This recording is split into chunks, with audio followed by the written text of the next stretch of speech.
Part 6. Luis. Tawag ko sa kanya nang mapansin kong tahimik na lang siya, habang nananatili pa rin kaming nanunood sa sinehan. Nakita ko namang lumamig ang mga titig niya sa akin, kaya naman napalabi ako. Nagulat ako nang hawakan niya ng mahigpit ang kamay ko.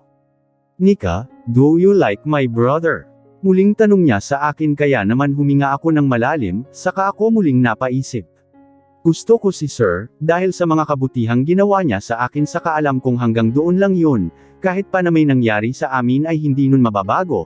Ang pagmamahal niya kay Ma'am Rebecca, hanggang kaibigan lang ang turing niya sa akin, kaya, hindi pwedeng humigit pa doon ang nararamdaman ko para kay Sir. No, I told you I just like him as a friend dahil tinulungan niya ako, saka pinagkakautangan siya ng mga magulang ko, kaya nga ako naging katulong sa bahay niya. Seryosong sabi ko nang marinig niya ang sinabi ko, ay unti-unting umaliwalas ang mukha niya, kaya naman nagulat ako nang makita kong napangiti siya. Mabuti naman kung ganun, sabi niya, kaya naman nagtaka naman ako.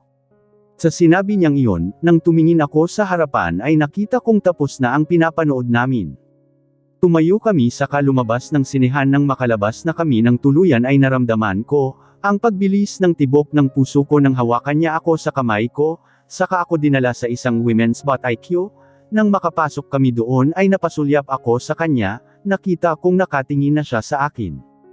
I want you to buy everything you want and it's my treat. Nakangiting turan niya, kaya naman nanlaki ang mga mata ko sa sinabi niyang yun. Nakakahiya naman, Luis.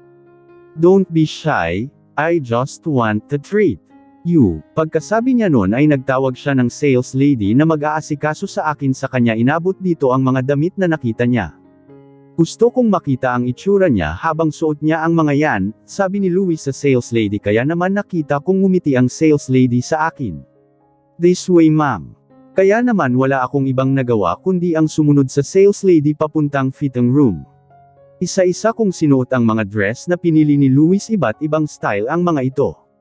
Merong off-shoulder dress, sundress, strapless dress, bell sleeve dress, tube dress, bardo dress, T-length dress, bandage dress. Lahat iyon ay isa-isa kong pinakita kay Luis. Sinasabi niya rin sa akin na bagay daw ang lahat ng pinasuot sa akin, kaya sa huli ay lahat ng sinuot ko. Pinili niya. Ngayon ay naglalakad na kami palabas ng boutique, bitbit niya naman ang mga pinamili namin. Hindi mo naman kailangan bilhin lahat ng sinuot ko, Luis, nahihiyang turan ko sa kanya. Narinig ko naman ang marahan niyang pagtawa. Well, you can't blame me because all the dress you wore is excellent with you. Kahit na, hindi naman lahat yan masusuot ko. Palagi kaya akong naka-uniforme sa bahay ni Sir, kaya hindi ko rin masusuot lahat ng dress na binili mo, sabi ko. Nakita ko namang bigla siyang sumeryoso. Gusto ko suotin mo lahat ng mga. Kapag lumabas ulit tayo, seryosong sabi niya, kaya naman napahinga na lang ako ng malalim. Hindi ko alam na may katigasan din pala ng ulo itong si Luis. Kaya naman nagpasya na kaming magsimulang maglakad ulit papunta naman sa isang restaurant, dahil nagrereklamo siyang nagugutom na. Kaya naman habang naglalakad kami ay bigla na lang may bumunggo sa akin, dahilan para mapabaling ako sa bumunggo sa akin. Nakita kong pareho pa silang nagulat nang makita ako. Look, Cindy, it's Angelia, biglang tura ni Venus kay Cindy. Oh my God, girl, it's you. Hindi naman makapaniwalang tura ni Cindy. Hindi naman ako nakapagsalita, natutap ko lang ang mga bibig ko. Dahil alam ko kung saan napapunta. Hey girl, balita namin kasambahay ka na daw. Pang-uuyam sa kin ni Venus, kaya naman hindi ako makasagot. So it's true. Oh my God, I can't believe na may naging kaibigan kaming katulad mo, sabi ni Cindy. Saka sila nagtawanan na dalawa, kaya naman naikuyong ko ang kamao ko. Tapos na ba kayo? Nagulat naman ako nang marinig ko si Luis na magsalita. Nakita ko rin kung paanong napabaling ang dalawa sa kanya. If you're done insulting her, can you leave? Mariing sabi pa ulit ni Luis. Nakita ko namang natahimik ang dalawa. Who are you? Taas naman ang kilay na sagot ni Venus. Well, I'm her boyfriend, so if you're done, can you leave my side? Bago ko pa makalimutan na mga babae kayo, maduraj ko yung mga pagmumukha nyo, mariin na sabi ni Luis, maski ang mga balahibo ko ay nagtayuan nang makita ko ang galit sa mga mata nito.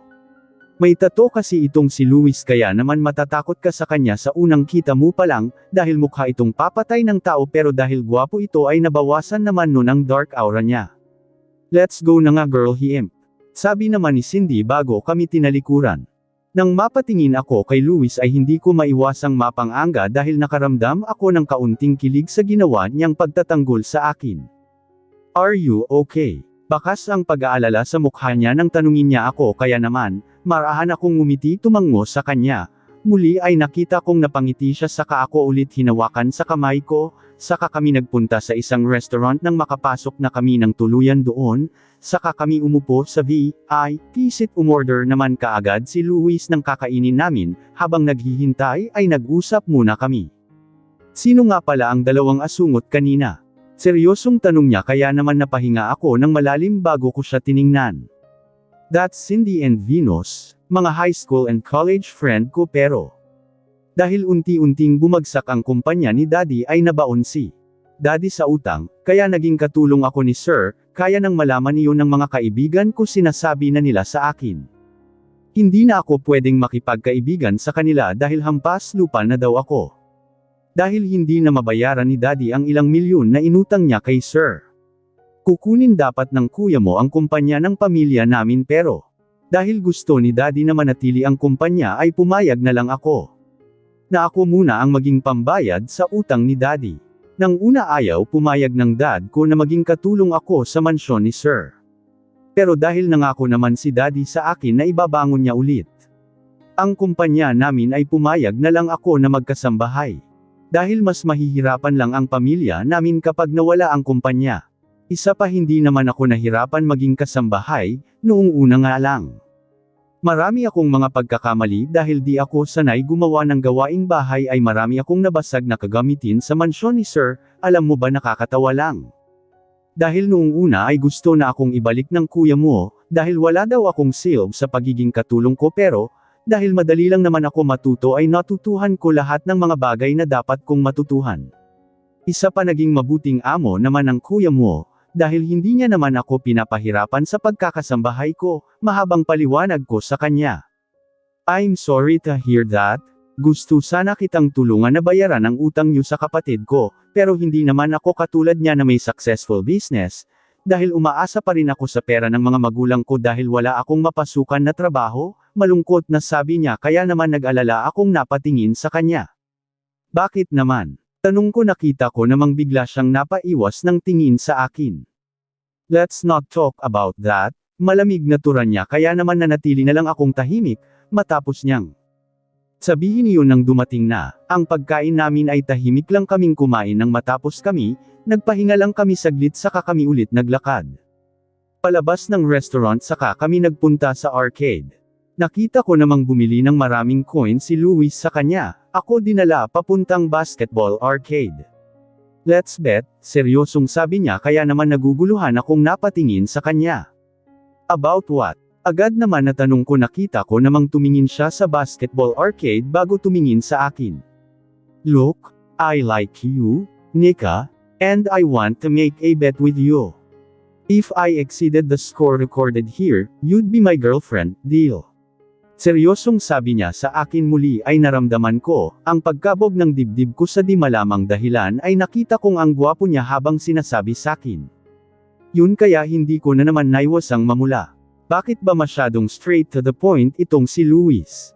Hindi ko tuloy maiwasan makaramdam ng hiya, minsan kapag may mga bagay siyang sinasabi sakin. Never pa akong pumasok sa commitment, seryosong sabi ko sa kanya nakita ko namang nagulat siya sa sinabi ko, pero agad din naman niyang binawi ang tingin niya sa ngumiti. Di subukan mong pumasok sa commitment kasama ako, seryosong sabi niya kaya naman napasinghap, ako dahil ngayon lang ulit ako nakaramdam ng kilig habang may lalaking nagsasabi sa akin nun. Okay, deal, hindi ko na malayang sagot ko. Siguro wala namang masama kung susubukan ko kay Luis, dahil nakikita ko namang mabuti siyang lalaki at hindi siya katulad ng mga lalaking gago na nakilala ko. Are you sure? Seryosong sabi niya kaya naman tumango ako bilang tugon. Okay then, I promise you that I'll make you mine. Matapos niyang sabihin sa akin yun ay naghulog na siya ng coin sa basketball arcade na nasa harap namin, saka siya nagsimulang mag-shoot ng bola. May ibang bola siyang hinahagis na hindi nasushoot kaya naman kinakabahan din ako ng mga oras na iyon, nang malapit nang matapos ang oras niya, nanlaki sa kanalaglag ang mga pangako nang makita kong nalampasan niya nga ang highest score na naka-record doon kanina kaya naman nabigla ako ng bigla, siyang maghihiyaw sa tuwa sumunod nun ay bigla niya akong binuhat. "You're my officially girlfriend now," sigaw niya dahilan para mapatingin, ang mga tao sa amin sa kamuli ay nakaramdam ako ng hiya, kabilang banda naman ay kinikilig ako dahil sa ginagawa ni Luis.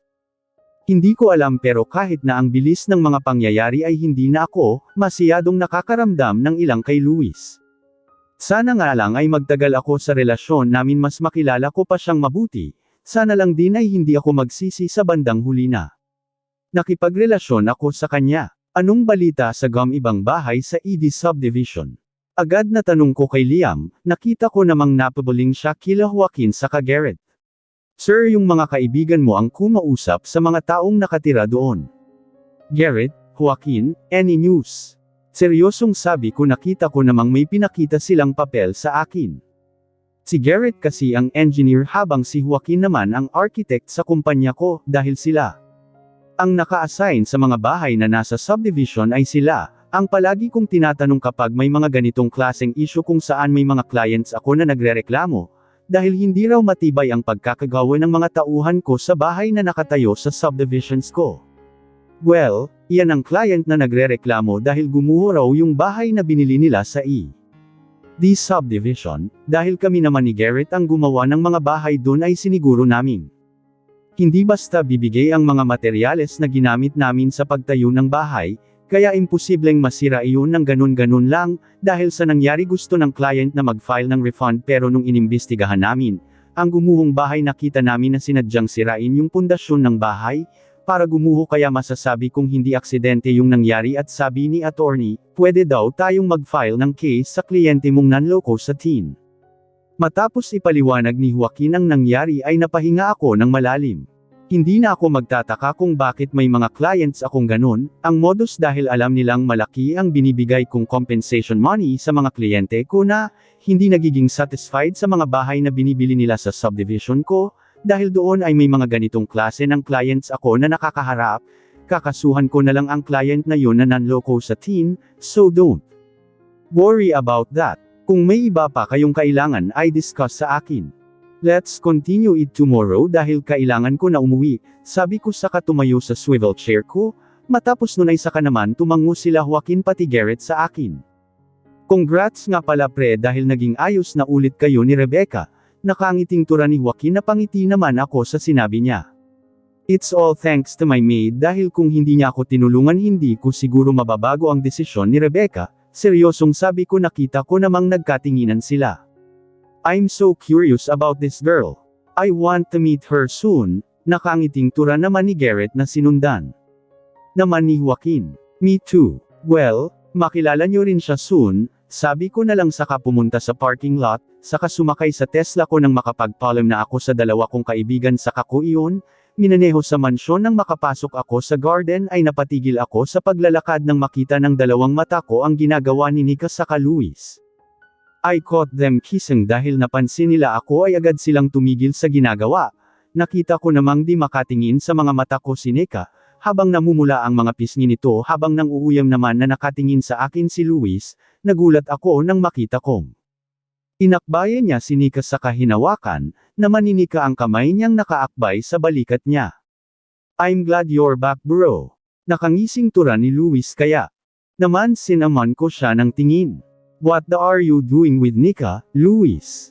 Mariing turan ko nakita ko namang napasulyap sa akin si Nika. Pero kaagad din siyang nag-iwas ng tingin. "Oh, I forgot to tell you that Nika is my girlfriend now." Nakangising saad ni Luis kaya naman kumunot, ang noo ko nang marinig ko ang niyang yun sa akin, sinabi.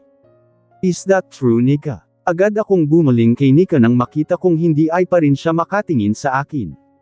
Akmang lalapit na ako sa kanila nang makita kong marahan ng ngumiti. Dahilan para matigil ako paglapit nang makita kong tumingin siya sa akin ay marahan siyang ngumiti. "Yeah, you hear it right sir," mahinang sabi ni Nika muling nag-iwas ng tingin sa akin, kaya naman naikuyong ko ang kamao ko. Hindi pala dapat ako naging Pakampant kay Luis. Alam kong may binabalak siyang masama kay Nika kaya di ko tuloy maiwasan ang mag-alala dahil baka malagay lang sa panganib ang buhay niya kapag hindi ko kinausap si Nika. I hope matanggap mo ang relasyon namin bro, tila nang aasar na tura ni Luis sa akin kaya naman agad ko silang tinalikuran. Babe, you're back. Nakangiting bati ni Rebecca sa akin saka ako sinalubong. Naramdaman kong tinanggal ni Rebecca ang pagkakasuot ko sa coat ko, sa kanya rin kinalas ang suot kong necktie. Did you hear that Luis and Nika are in a relationship now? Nakangiting turan ni Rebecca kaya naman para akong nawala sa mood dahil sa narinig ko. Hindi ko maiwasang menas kay Luis lalo na kapag alam kong may gusto na naman siyang gawin sa akin sa ibang paraan naman ngayon. I heard it from Luis, and I don't know what to feel about that. Seryosong sabi ko, nagulat ako nang maramdaman kong yakapin ako ni Rebecca sa likuran ko narinig ko. Siyang napabuntong hininga. I promise you that they will be happy with their relationship, nakangiting turan niya kaya naman napaharap ako kay Rebecca, saka ko nakitang masaya siyang nakangiti sa akin. I admit na naging masamang kapatid ako kay Luis noon, pero hindi ko lang kasi matanggap na nagagawa niyang maging masaya noon nang hindi ako kasama kaya isa-isa kong sinira, inagaw ang mga bagay sa kataong nagpapasaya sa kanya, dahil hindi ko alam kung paano magiging masaya katulad niya, hindi ko alam na dahil sa mga ginawa ko noon ay yun ang magiging dahilan kung bakit naging ibang tao na ang kapatid ko. I love my brother and I want him to be happy with me pero nung nakita kong kaya niyang maging masaya nang wala ako nasaktan ako noon to the point na nagagawa ko na palang saktan ang pride niya without me realizing it. Pero hindi ko naman ginustong agawin si Rebecca sa kanya, kahit na sinabi niya at nagmakaawa siya sa akin na iwan ko si Rebecca, dahil mahal niya ito pero dahil hobby ko na ang pagiging selfish ay hindi ko sinunod. Ang gusto niya nang malaman niya na naging official na kami ng babaeng mahal niya, hindi natanggap iyon ni Luis kaya naman nang malaman kong naglayas siya sa bahay ng magulang namin ay sobra akong nag-alala. Saksi si Rebecca ng mga araw na nag-aalala ako para kay Luis.